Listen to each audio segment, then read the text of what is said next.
வணக்கம் நண்பர்களே. திருமணம் என்பது ஆயிரங்காலத்து பயிர் என்று சொல்வார்கள். திருமணம் முடிந்து சில வருடங்களிலேயே கணவருக்கும் மனைவிக்கும் இடையில் கருத்து வேறுபாடுகள் சற்று அதிகமாகிக் கொண்டே வருகிறது நாம் பார்க்கிறோம். ஒரு ஆசை 60 நாள், முகம் 30 நாள் என்பதெல்லாம் கடந்து போய் சண்டைகளாக ஆரம்பிக்கும். இந்த உளவியல் ரீதியாக பார்க்க போனா ஆண்கள் மனமும் பெண்கள் மனமும் ஒன்று போல செயல்படுவது இல்லை. பயாலஜிக்கலா நிறைய டிஃபரன்ஸ் இருக்குது. ஒன்று போல பிரெயின் சிஸ்டம் ஒன்று போல கிடையாது. மாற்றம் இருக்குதுங்கிறது உண்மை. அப்போ என்ன மாதிரி மாற்றங்கள் இருக்கிறதுங்கிறத கொஞ்சம் ஆராய்ச்சி பண்ணி பார்த்தா நிறைய கண்டுபிடிக்க முடிகிறது. எந்த விஷயத்தை ஒரு ஆண் நினைப்பதை ஒரு பெண்ணால் அப்படியே நினைக்க முடியாது. கணவன் நினைப்பதை அப்படியே மனைவியால் நினைக்க முடியாது. மனைவி நினைப்பதை கணவனால் அப்படியே நினைக்க முடியாது என்பது நிறைய விஷயங்கள் பார்க்கிறோம். முதல் ரொம்ப முக்கியமான விஷயம் என்னன்னு கேட்டா, ஆண்களால் தன் மனைவியிடம் அன்பை வார்த்தைகளாக வெளிப்படுத்த தெரியாது. Men cannot express his love in words to his wife.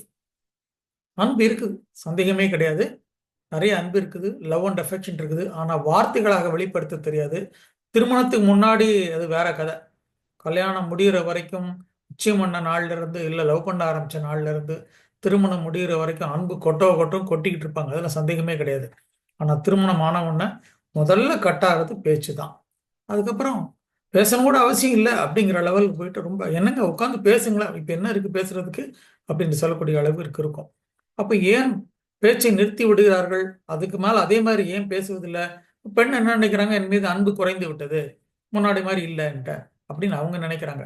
அதுவல்ல, அன்பை இப்படி பேசிட்டு இருக்கிறது நிறுத்திட்டாரு, குறைச்சிட்டாரு, அவ்வளவுதான். அன்பை வெளிக்காட்ட முடியல கல்யாணம் ஆனதுக்கு அப்புறம். திரும்ப இது ஏன் அப்படின்னு நிறைய பெண்கள் என்கிட்ட கவுன்சிலிங் கூட கேட்டிருக்கிறாங்க. ஒரே ஒரு விஷயம்தான், எலெக்ஷன் முடிஞ்சதுக்கு அப்புறம் யாராவது கேன்வாசிங் வருவாங்களா? வரமாட்டாங்க. ஸோ திருமணம் வரைக்கும் ஒரு கேம்பெயின் நடந்துட்டு இருக்கிற மாதிரி நடந்துட்டு இருக்கு.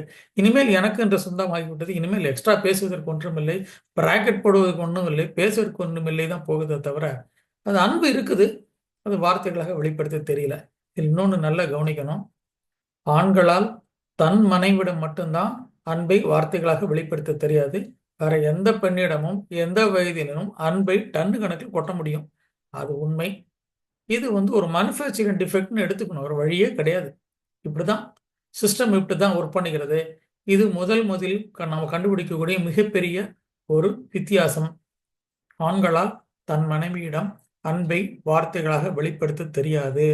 இதை எதிர்பார்க்குறாங்க பெண்கள், மனைவி எதிர்பார்க்குறாங்க. அது அவர் வராது, ரிசல்ட் வராதுங்கிறது தான் உண்மை. இது அப்படியே ஏற்றுக்கொள்ளணும் அப்படிங்கிறதான். இது போல பல விஷயங்களை நம்ம தொடர்ந்து இதில் பார்க்க போகிறோம். ஒவ்வொரு பதிவாக போட்டுட்டு போகிறோம்.